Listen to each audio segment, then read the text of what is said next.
It's like, everyone, I'm a storm chaser. Don't worry about it. Everything's fine. And then 5 minutes later, he's like, we need to be worried.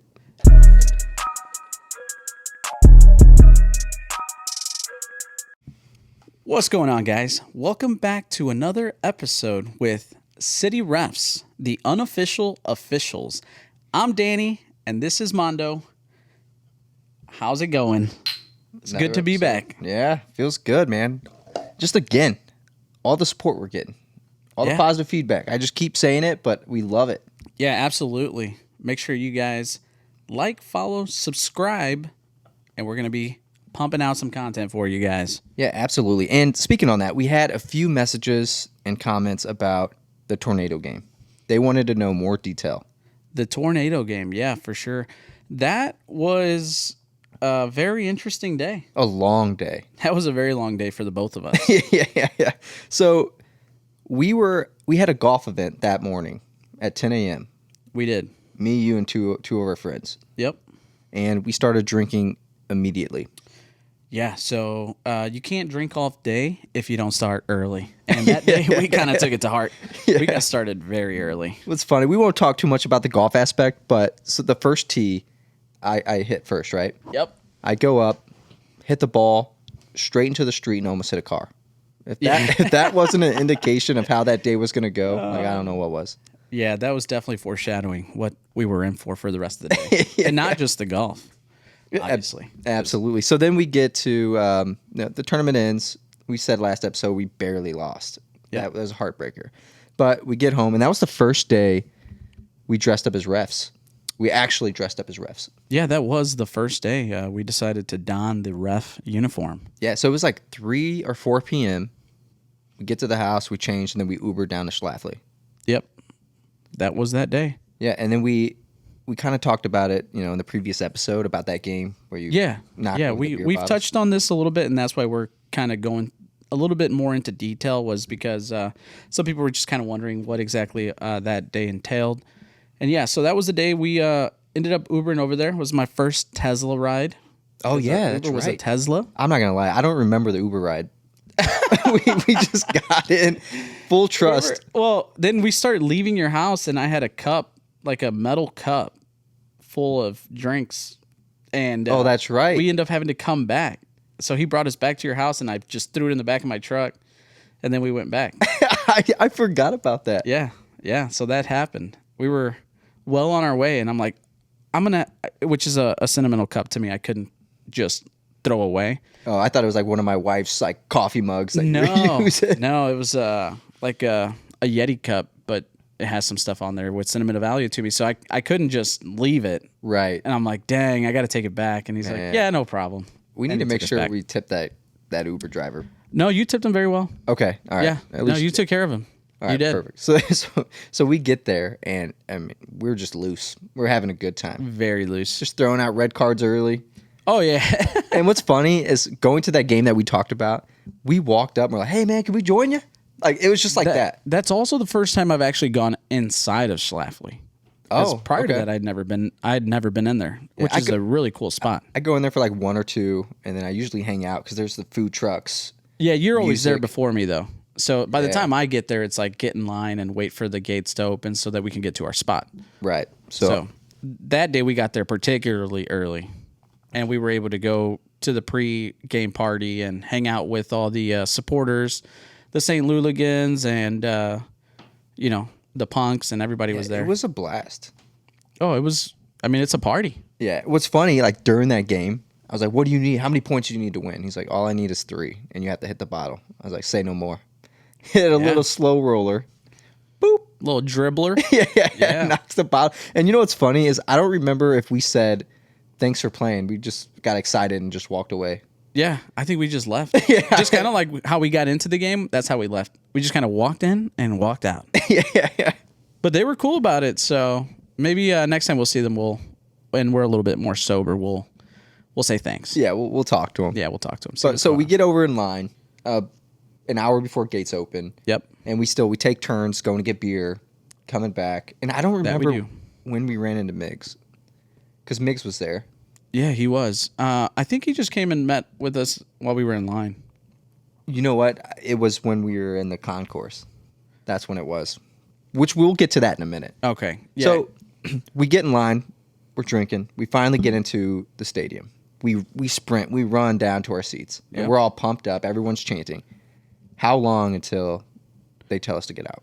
So we got into the seats. We were there till about 6 because there was leading up to the day, we kind of knew that there was going to be evening storms, and we were wondering if they were going to affect. And we thought the it was going to game. miss us, the storm. Yeah, because a lot of times, especially in the summer, they're very isolated, and you can have them go north or south or whatever. And a lot of people think that the Gateway Arch acts like some kind of shield for St. Louis, which is not the case. We get plenty of storms, but so we make it inside. Gates open at their normal times.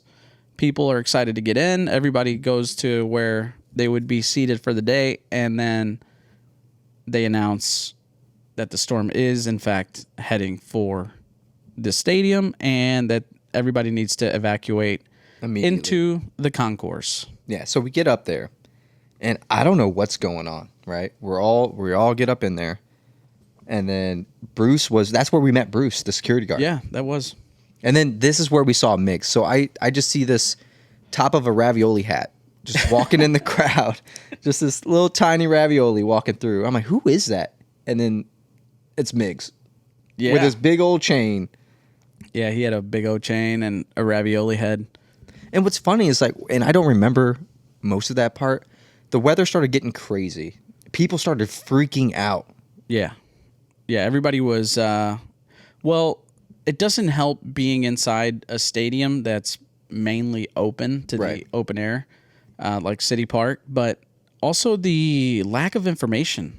Yeah. From the stadium to the people in the concourse. Basically, they just said, hey, everybody evacuate into the concourse due to weather.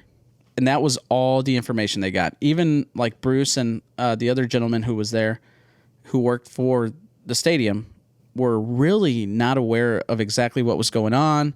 They had no idea if the game was going to be played, when to let, they were kind of just flying by the seat of their pants. This is the first time that something like this has happened at City Park.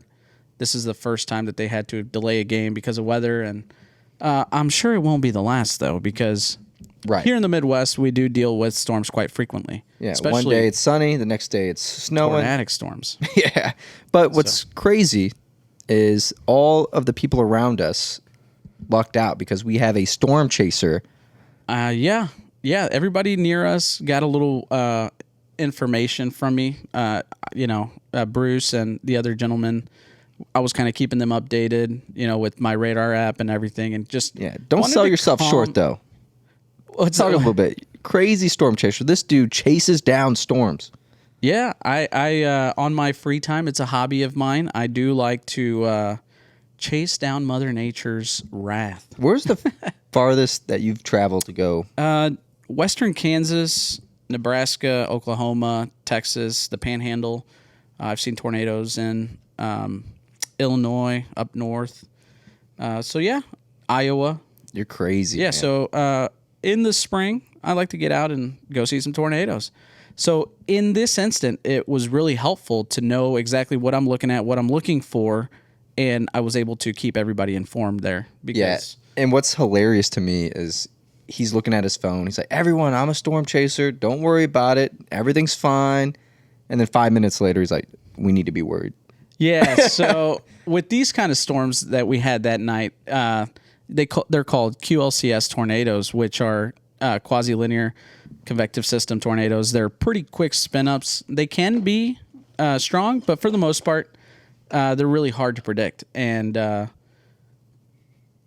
it didn't look like much on radar, and then just like out of the blue, it turned around real quick, and you could tell that there was some circulation happening west of the stadium, which I do think there was a tornado confirmed with that in like the Valley Park area, which would have been coming right up 44 right into downtown. Yeah, so then I'm like texting my wife, get in the basement, be safe, take care of our unborn child.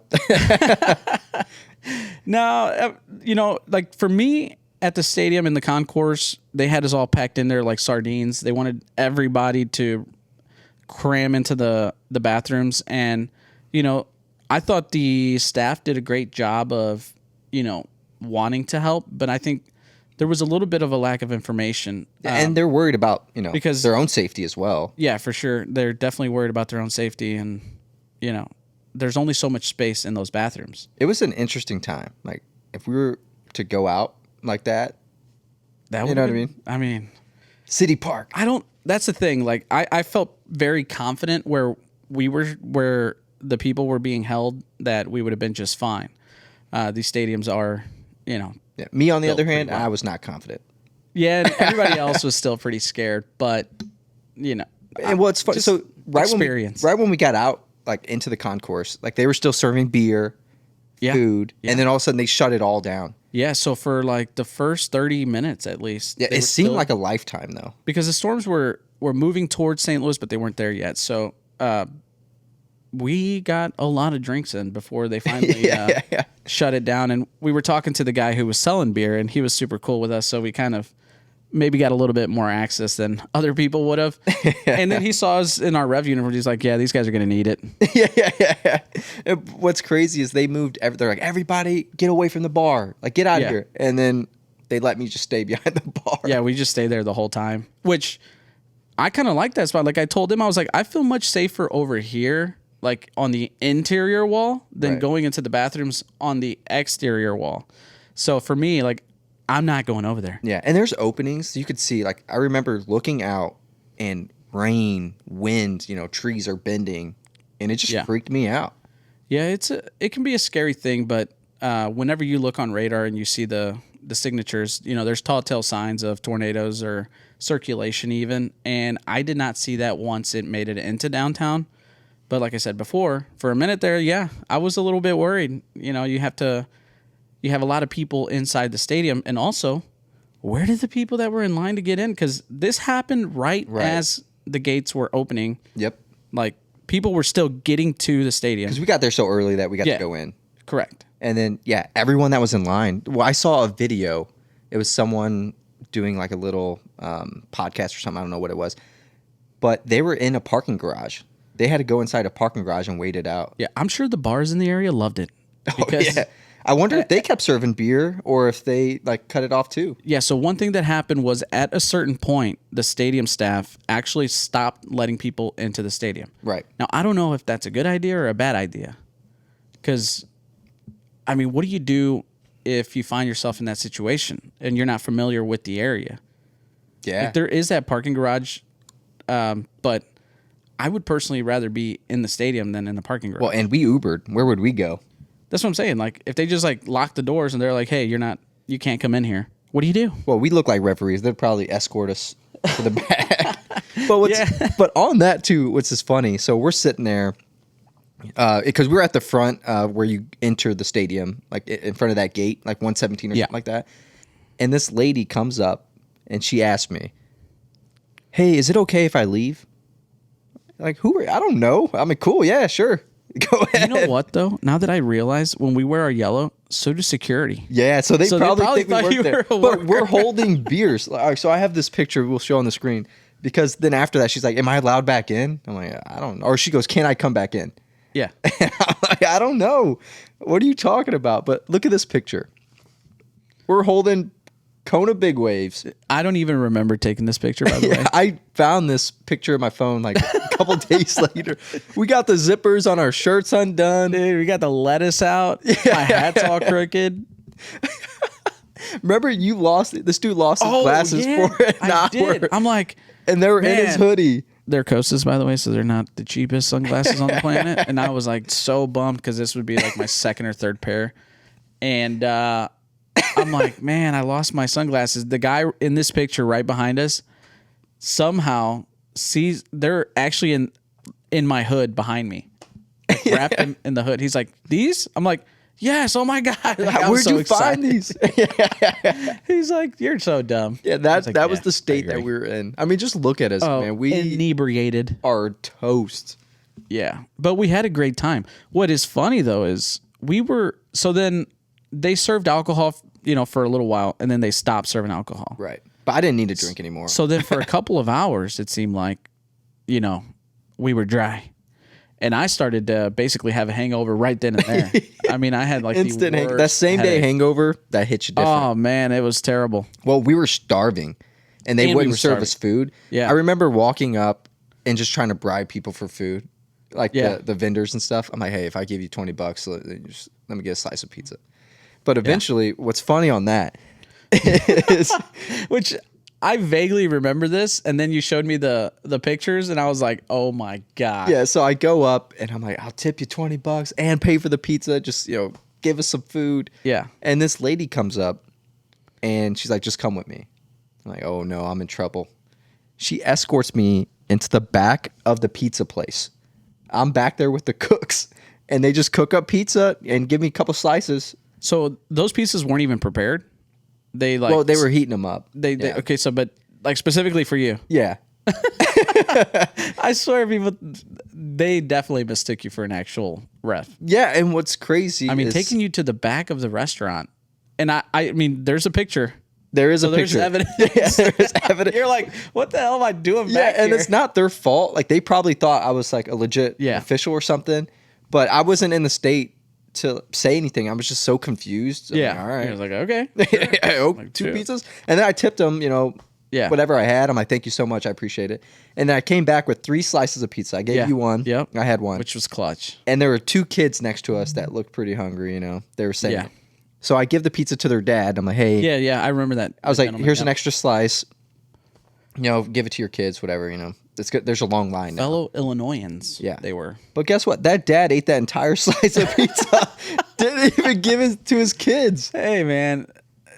It was right around dinner time. I mean, it was just like worst case scenario, when it comes to timing. Because you have people rushing to the stadium. You have people hungry. It's a Saturday. Yeah. So, there's people everywhere. And it was just one of those experiences that we'll definitely look back on for a long time. Yeah. Well, the game was delayed 2 hours, but since we were there so early, it felt like forever. Yep. And we weren't the other thing too is like the lack of communication from the stadium or from the team to let us know whether the game was even going to be played. I feel because we were thinking there's no way anybody's going to be left for this game. Whoever got in before they closed the door is probably, if this game even gets played tonight, that's probably the only people who are going to be here. Right. Wrong. Yeah. Right, but wrong. Because Yeah. they all came. I mean, where are they going to go? Yeah. They must have. I can only imagine the atmosphere at the parking garage across the street, because I know once they finally announced that this game was going to be played, we were some of the first to find out. We started to chant immediately. So, Bruce was on the walkie-talkie like every 5 minutes. What are we going to find out and all this stuff? And we're just sitting there. And what's funny is about that day, we didn't remember a lot. We had to search through Daniel's phone and find videos and pictures. Yeah, for this episode, I had to prepare by going back in my history on my phone and just seeing what exactly took place that day. So it was a bit of a blur. We were apparently chanting like crazy in that concourse. Like before, we're just STL. Yep. STL. And just like screaming at the top of our lungs. And Bruce is just sitting there recording it all. Yeah, he got some good video for sure. And then he finally got the okay to let us in. When he got the okay, he almost got trampled. Like legitimately. And he's a big guy. Yeah. He's a big guy. And people were just trying to push, shove. It was a scene to be, because at that point everybody kind of starts from zero. Right. So because it's everyone wanted to get back to their spot. Yeah. The supporter section is first come, first serve. And if you got there late and you weren't gonna have that spot that you wanted, if you wanted to be pitch side, as long as you pushed through the crowd and got there, beat them back to their spot. Yep. It's your spot. I wish that there was video from, above the stadium, because the whole stadium was flooded with fans. Like everybody just sprinting in. Yeah, it was quite a sight to see. And it filled up quick. And that was probably, it's just a testament to the people of St. Louis and the spirit. And tornadoes won't even stop us. No, not even a tornado will keep us from enjoying a beautiful city game. Yeah, and it was. So when we talk That about it was? actual game time, I had to look back at my pictures as well. Oh, I couldn't even tell you the score line. I just remember we were like happened. talking, we're chanting, and next thing you know, it's like Stroud scores a goal in 3 minutes. Yeah. Then it felt like yeah. seconds later, Leuven scored. I mean, it wasn't. It was like 39th minute or something like that. But Leuven scored. And then I forget who scored like right before halftime. We were up 3-0 at half. Against Cincinnati, who I think was undefeated at the time. They were number one in their conference. Yeah, still are. And, a great team. And you just have to wonder if the storm had an effect on them. They basically got iced. It was kind of like icing a kicker, but you ice the opponent for a couple of hours. Now, obviously, it goes for our team too. But From what I hear, the atmosphere in the locker room for our team was actually amazing. Like they, kept themselves in game mode and were able to come out and literally smack Cincinnati right in the mouth in the first opening minutes. Yeah, and it was crazy. Like, so we'll get into our segment now, right?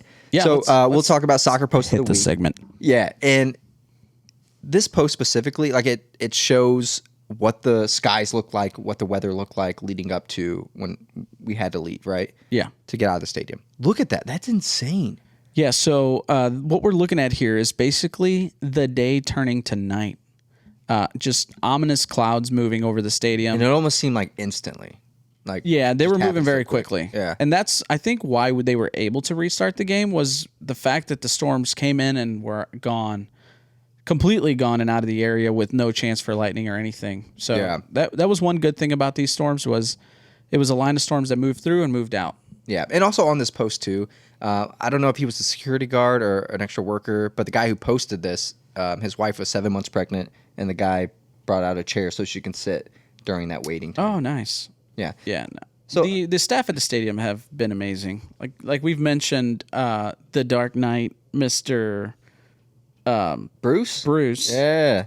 Plenty of times on here. He's a super nice guy. You always see him down there. Yeah, he's our go-to. Yeah, he's such a nice guy. And even the other gentleman who was there that night was super nice. Yeah, I forgot can't remember his name. Yeah. But, that's one thing we always make it a point to kind of interact Talk with to the staff. To the staff and get a little one-on-one personalization with them. That way, if we ever need some assistance, they might have our back. Yeah. Especially after a bad game. Yeah. Hey, we need your help. But Help me. yeah, so this was a great example about the fan experience, especially during a time where no one knew what the hell was going on. Right. So that was a good one that I wanted to share. And then this one is something similar. This person just said, hope everyone is safe tonight. But like, look at the skies. Like, look at that. That just... Yeah, I mean, that's incredible. You see like the teal color in the back. I mean, it's something that we experience quite often here in St. Louis. So to some people who are not from here, that alone would scare the crap out of them. Yeah. But with the experience and with the just knowledge that we have of storms, obviously we don't want to see this right at game time when people are trying to get into the stadium. But it is something we're going to have to deal with. Yeah. But honestly, like now that it's over with, I'm glad we went through that experience because it makes it more memorable. Yeah, for sure. Like I still remember back in like 2006, I think it was, a massive storm blew through, and there was people at the Cardinal Stadium. Yep. And I still remember that day like vividly. Huge line of storm rose through, and I mean, destroyed people at the stadium, which was brand new at the time. But yeah. In this case, though, I'm glad like nothing major happened. That was almost 20 years ago. So yeah, maybe 20 years from now, we'll still be talking about that day.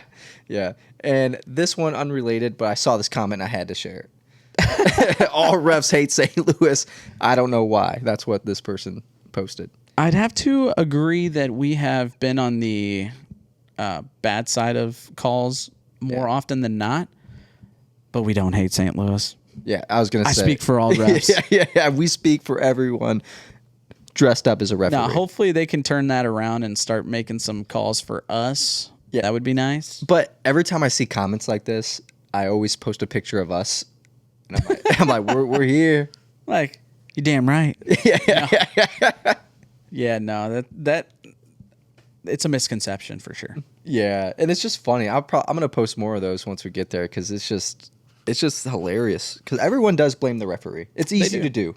It's very easy to do, especially when you. You know who doesn't blame the refs though is our coach Bradley Carnell. Oh, he does not blame the refs. He was asked on after a loss, what did you think about the refs? Because it was kind of obvious that they made a lot of bad calls against us. And he's like, you know what? If we are worried about the refs, then we have a problem. Yeah. And you know what? Just his speeches before game time, they post some of them. They hype me up. Like, I'm ready to go to war after those. And the after ones. Yeah. Like, he did one recently after a game, and I just got chills, you know, just listening to it. So I wish he would have hyped up the crowd. Like when we were waiting to like go into the stadium of that game, I wish he just got on the mic and just started. Oh, that'd be awesome. Oh, just hyping everybody up. Yeah, I don't know how the Red Bulls just let that guy just walk away. But hey, props to them. Things happen. Heck yeah, man. But I mean, that was our story for the tornado game. That was pretty much the story, yeah. There was a lot that went on that we don't remember. There was definitely some gaps in my memory. But it was an insane day. There was a lot of other people, that had different experiences on the other side of the stadium. But we just wanted to, share our experience, and feel free to reach out to us. Let us know what happened to you guys. If anything crazy happened to you during that day, especially the people that couldn't get into the stadium, we'd love to hear that side of the story. Yeah, definitely. There's a lot that we'd still like filled in on that, and for further, for future episodes, we'd love to have somebody come on and share their experience at the stadium, with the stadium staff, or anything surrounding the game. We want to hear from unique individuals, people with different perspectives. Hopefully, one day, maybe players, staff. Mr. Brad. Anybody. If you want to come on here and talk, come on out. Yeah, we'll have a couple brewskis. Yeah. Chat it up. Or some kombucha. Yeah. I mean, if you don't drink, that's fine. Yeah. But until next time, guys, thanks again for listening. We appreciate it. Peace.